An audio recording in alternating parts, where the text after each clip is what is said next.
नरक गति और अधोगति का कारण तो माना ही है। शास्त्रीय आधार पर नीचे प्रस्तुत जैन शास्त्रों में चोरी स्त्री की निंदा अदत्ता पाप, अदत्त दानम पापम, बिना दी हुई वस्तु को लेने का नाम सो पाप है। श्रावकाचार में स्पष्ट लिखा है थूला दत्ता अदत्तानाम वज्जेत, अर्थात श्राव को स्थूल चोरी जानबूझ करके पराया लेना एक बात है। इसमें एक चोरी एक सामान्य सो कहते महाराज जी मेरे भाव नहीं थे फिर भी ऐसा किसी ने मुझे जाकर के टपा दिया। जैसे मान लो कोई व्यक्ति चोरी करके लाया और आपने दुकानदार के पास गए और उसने जाकर के दुकानदार को, जैसे कि आए दिन तुम देखते हो ज़्यादातर मोबाइल वगैरह चोरी होते हैं, तो जाकर के वे किसी दुकानदार को सस्ते में बेच आते हैं और अपन वहाँ जाकर के दुकानदार के पास सस्ते में लेकर के वहाँ गए, हमें ज़रूरत पड़ी थी, उसने दिखाया और दिखाया, देख करके हम ले करके आ गए। पूरी जानकारी अपन को कोई मतलब नहीं था। अब बाद में जैसे ही तुम्हारा मोबाइल चालू होता है और उसके आजकल टेक्नोलॉजी के ज़माने में है, अगर आपने जैसे ही सिम उसमें डाली और जैसे ही डालते हैं लोगों को उसका जो ट्रेसिंग पेड रहता है पुलिस के पास, अगर वो नंबर पहले से उसका मोबाइल नंबर अगर है तो जैसे ही डालोगे आपका नंबर उस पर शो करेगा, आप उसमें चोर माने जाओगे। ये डायरेक्ट नहीं इनडायरेक्ट चोरी का दोस्तों लग गया। महाराज हमने तो चोरी की नहीं, हमने तो खरीदा था। आपको मैं बताता हूँ, हम लोग थे, हाँ ये 2008 की बात है, उस समय मोबाइल नए नए ही आए थे और जब अभी नोकिया के चलते थे बड़े बड़े अच्छे, है ना। तो उस समय एक श्राव, हम लोग उस समय आरोन में थे, तो एक आपने वो आरोन के एक श्रावक को वो गुना गया, उसको चाहिए था मोबाइल, लिया तो उसने जाकर के दुकान पर लेकर के, वो तो नए समझ करके लेकर के आया, दुकानदार ने क्या किया वहाँ से लिया और लेकर के उसको अच्छे डिब्बे में पैक किया और पैक करके उसको नए के चक्कर में उसने उस मोबाइल को, जबकि वो आया होगा कहीं चोरी के, और वो बेच करके गया, बेच करके उसने लिया, उसने तो दुकान से लेकर के आया और जैसे ही घर पे आया उसने सिम डाली और सिम डालते ही उसके पास ग्वालियर पुलिस का फोन आता है। कहाँ से फोन, देखो चोरी कहाँ हुआ, ग्वालियर में, है ना, बिका कहाँ, गुना में। अब वहाँ से जैसे ही पता चलता है कि भाई कहाँ से, कौन बोल रहे हो, बोले, उसने कहा मैं बोल रहा हूँ, आपको ये फ़ोन कहाँ से लिया, कहाँ से मिला, तो बोले कि मैंने तो कल शाम को ही गुना से लेकर के आया हूँ। पुलिस का कहाँ से क्या होता है। अब देखिए बिना चोरी की चीज़ पर खरीदने वालों को भी कितना ये हुआ कि उस समय उसने 4-5 हज़ार रुपये में मोबाइल जो खरीदा था, उस समय 5-6 हज़ार का मोबाइल बहुत महंगा मोबाइल माना जाता था, है ना, और उसने वो मोबाइल खरीद करके लाया तो वो 5-6 हज़ार रुपया तो गई। चोरी का समर्थन करने वाला एक जगह पता चला कि वो ग्वालियर में किसी ने उसका मोबाइल चोरी किया था। अब वो जाकर के उन्होंने कहा कहाँ से खरीदा था, उस दुकानदार के ऊपर भी पुलिस ने, उसकी भी वो हो गई। अब पुलिस वाले ने पकड़ा, तुमने कहाँ से खरीदा, तो बोले कि मैं तो सीधा थोक में कहाँ से लाता हूँ, मेरा एक क्लाइंट आता है उससे मैंने मंगवाया है, तो उसने उसका नंबर दिया, वो पकड़ा गया। एक चोरी करने वाले की देखो कितनी कहाँ कितने लोगों का क्या हो रहा है, समर्थन करने वाला। आखिरकार वो चोर जिसने मूल में बेचने वाले व्यक्ति तक पहुँचते पहुँचते ग्वालियर वापस पहुँचते हैं। ये होती है चोरी का जाल, इतना जंजाल बनता चला जाता। और जिन जिन ने भी खरा उन लोगों के क्या होते गए, पैसे की हानि होती। चोरी करने वाला ऐसे ही निष्कर्ष होते हैं। तो इसलिए कभी भी खोजबीन करके ही सामग्री को ग्रहण करना चाहिए। अपने आप को कोई चीज़ भी अपन लेते हैं तो सबसे पहले परफेक्ट आज के समय में बहुत देखना पड़ता है। अगर थोड़ी भी कुछ गड़बड़ी होती है, जैसे कि ज़मीन जायदाद में आज तो बहुत बड़ा लफड़ा होता है, और मुंबई जैसे शहरों में तो और थोड़ी सी भी गड़बड़ी होती तो आदमी फंस जाता है उसमें। इसलिए सब कुछ जानकारी लेकर कभी ऐसा ना हो चोरी का समर्थन करना, और चोरी से इस प्रकार के कार्य करने वाला व्यक्ति नियम से दुर्गति का पात्र भी बन जाता है। कंपकी निर्जात व्रत भंग होते, लोभ माया असत्य का पोषण, विश्वास श्रावकत्व का नाश, नरगति पाप कर्म का कारण, आत्मा की शुद्धि, मोक्ष मार्ग में बाधा भी होती है। तो इस प्रकार इसलिए अहिंसा परम धर्म की बात करने वालों को अस्तेय अचोरी का पालन भी करना चाहिए। तो इस प्रकार ये चोरी वाला व्यसन हो गया। अब छठा व्यसन आता है शिकार, जिसका नाम क्या है? शिकार खेला। मनोरंजन लाभ के लिए जीवों की हत्या करना क्रूरता से निर्दयता से जन्म देता है। क्रूरता और निर्दयता को जन्म देने हैं तो आप शिकार खेलिए। एक जैन दर्शन में यह महापाप माना गया है। जैन शास्त्रों में शिकार खेलना है, मृगाय आखेट खेलना, ये हमारे लिए किसका कारण? घोर हिंसा और महापाप का नरकगामी कर्म कहा गया। पहली बात तो ये सप्त व्यसन जितने भी हैं ये कभी तुम्हारे अच्छे हो ही नहीं सकते। इनका नाम ही कल की परिभाषा क्या होती? बुरी रीतियां कुरीतियों का नाम व्यसन है ना। ये आपके हितकारी नहीं है, इसलिए दुर्गति के पाद नरकगामी सभी हैं। अहिंसा करना संयम तीनों प्रकार के।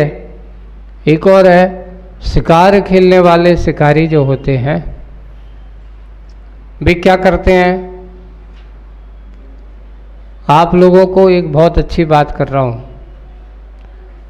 ये जो बाजारों में जो पक्षी को बेचते ना पिंजरे में बंद करके, उनसे पूछो कि ये पकड़ते कैसे हैं। तोता है, छोटे छोटे पक्षी वगैरह हैं, चिड़िया वगैरह हैं, और अपन क्या समझते हैं? बड़ी शौक में लेकर के आते हैं, घर पे एक अच्छा रहेगा, बच्चों को खेलने के लिए या कुछ भी ऐसा करने के लिए उनको लेकर के आ जाते, पिंजरे में रखते हैं। सोचो, आप लोगों को विचार करना चाहिए, या जो लोग ऐसे करते हैं उन लोगों को बताना चाहिए कि जैसे आप पिंजरे में रहना आपको पसंद नहीं है ना, वैसे उस पक्षी को भी पिंजरे में रहना पसंद नहीं है। आपको अगर 2-4 घंटे कमरे में बंद कर दिया जाए, वो कह दे कि अब तुझे निकलना, वैसे आदमी 12 घंटा सोता रहेगा, उसको टेंशन नहीं होगा। अभी कह दिया जाए कि अब तुम्हें 4 घंटे तक कमरे में बंद रहना है, वैसा करो, उसको आदमी लेटा रहेगा, उसको कोई टेंशन नहीं। लेकिन तुम उसको साइकोलॉजिकल कह दोगे अब तुम्हें 4 घंटे के लिए कमरे में बंद कर रहा हूं, तो वो टेंशन में आ जाएगा, मैं 4 घंटे के लिए कमरे में बंद हो गया हूँ, मुझे बंद करके चले गए हैं, मुझे बांध दिया है। ऐसा होता है, ये मानसिक रूप से प्रताड़ना मानी जाती है। शिकार, इस प्रकार की शिकार खेलना, किसी को बंधन में डालना, ये शिकार के दोषों का समर्थन, पीड़ा का दोष का कारण माना गया है। इसलिए कभी भी किसी भी प्राणी को बाधा, उनको बंधन में डालना, ये हमारे लिए क्या है? अहितकर तो है ही, उनके लिए भी दुखकर है। वे लोग भी उसको पसंद नहीं करते। वे लोग भी, वे प्राणी भी आपस में कभी भी बंधन को स्वीकार करना नहीं चाहते। तो इसलिए शिकार खेलना ये महाहिंसा है, मृगाय का महाहिंसा। इस प्रकार का शिकार करना महाहिंसा का कारण है। देखो, अगर हम किसी को मारते हैं तो ऐसा सोचना चाहिए कि ये कांटा जब हम जाते हैं हमें चुभता तो कितना कष्ट होता है। जब किसी जीव को आप मार करके गोली से है, तीर से हैं या किसी प्रकार के अस्त्र शस्त्र से मारते हैं, उनको कितनी पीड़ा होती हुई है। तुलना करना चाहिए कि अपने में और उनमें जीवात्मा की दृष्टि से कोई अंतर नहीं है। उनके अंदर भी वही जीवत्वपना है, वही जीवत्व शक्ति है जो हमारे पास है। ऐसा भाव को, करुणा भाव को जान करके ऐसा समझने वाला ही सच्चा साधक माने। सप्त व्यसन का त्यागी में शिकार नहीं करना। शिकार करता है तो उसके हृदय में दया नहीं रहती। नरगति का कारण है मृगाय रतो जीवा नार्यम गच्छति। शिकार में रत जीव जो नरगति को प्राप्त होता है। क्रूरता और कसायों की वृद्धि मृगाय क्रूर भाव हेतु हैं। क्रूर भाव का हेतु कारण है। शिकार से क्रूरता, क्रोध, लोभ बढ़ते हैं, जिससे कि भारी कर्म बंध भी होता है। शापकाचार में मृगाया सेना से बज्जो। श्रावकों को शिकार का सर्वथा त्याग करना चाहिए। एक छोटे बच्चों को देखो, किसी बच्चे छोटे पूछते हैं महाराज जी अगर हम खेल खेल में किसी चींटी को मारते हैं तो हमें कौन सा पाप लगता है, कौन सा कार्य होता है? तो सबसे पहले मान लो कई बच्चे लोग होते हैं ना खेल में, जैसे कोई बैठा है छोटा जीव है, अब उसको छेड़ते हैं। कई लोग उसको क्या करते हैं, दबा देते हैं, कई उनके पैर तोड़ देते हैं। मच्छर वगैरह हैं, चींटी वगैरह हैं, उनको मारते हैं, हाथ से दबाते हैं। तो उसमें सबसे पहले ये व्यसन का दोष लगता है। बेटा तूने शिकार कर दिया, उनको मार दिया, शिकार का दोष। और दूसरा हिंसा महापाप हुआ।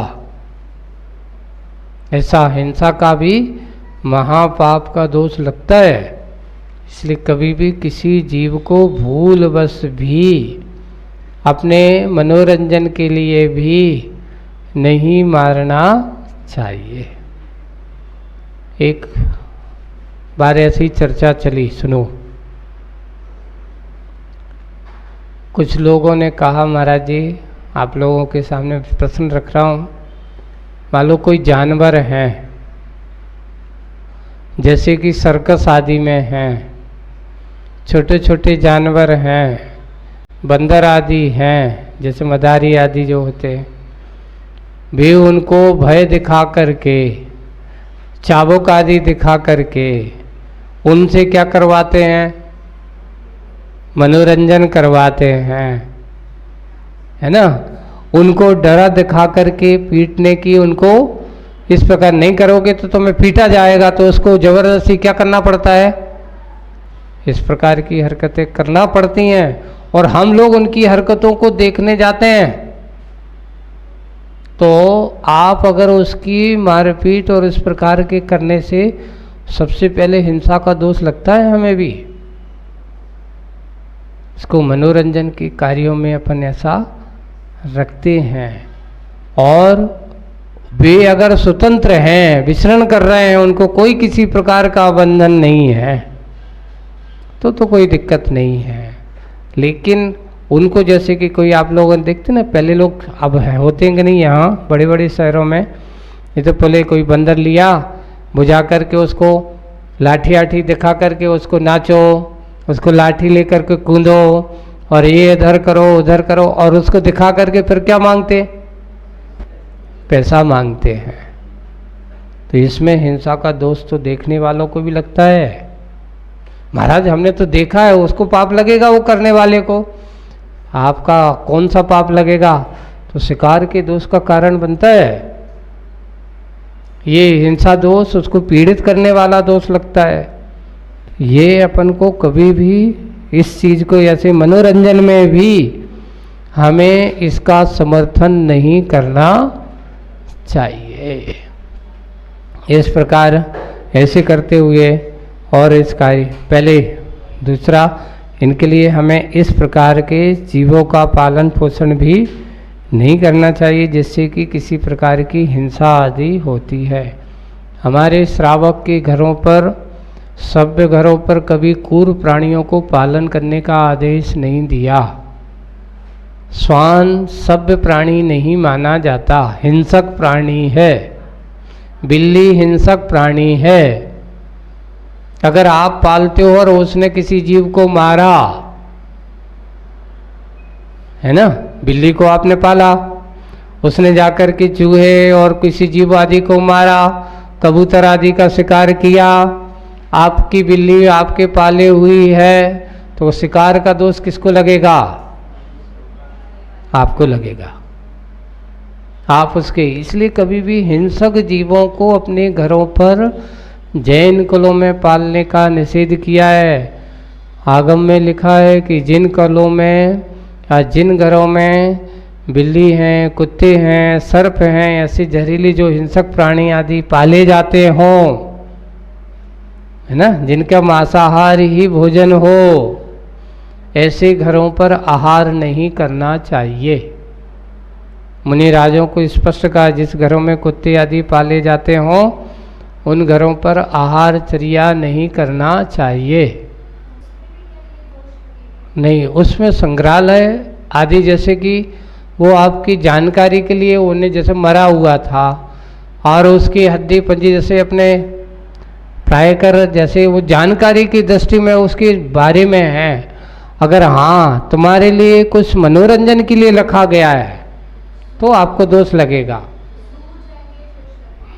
अगर आप देख रहे हो कि कुछ पिंजरे में रखा जा रहा है और वो वहाँ रहना नहीं चाहता है, पीड़ित होते हैं, तुम्हें आपको देख करके उसको गुस्सा आ रही है, चिड़चिड़ापन हो रहा है, तो आपको पिंजरे में रखा हुआ है, उसको दोष तो लगेगा, है ना, क्योंकि उसकी इच्छा नहीं है, तुम जबरदस्ती, तुम्हें दिखाने के लिए रखा गया है, वो आपके मनोरंजन के लिए रखा गया है, तो इसको शिकार दोष के कारण लगता है। उसको खुला है, उसको घूमने फिरने में कोई वो नहीं है, परतंत्रता, तो कोई दिक्कत नहीं है। जैसे बड़ा जंगल है, खूब है, घूम रहा है, आप भी जा रहे हो, दिख रहे हैं, लेकिन पिंजरे के अंदर बंद करके रखा है तो आपको दोष लगेगा।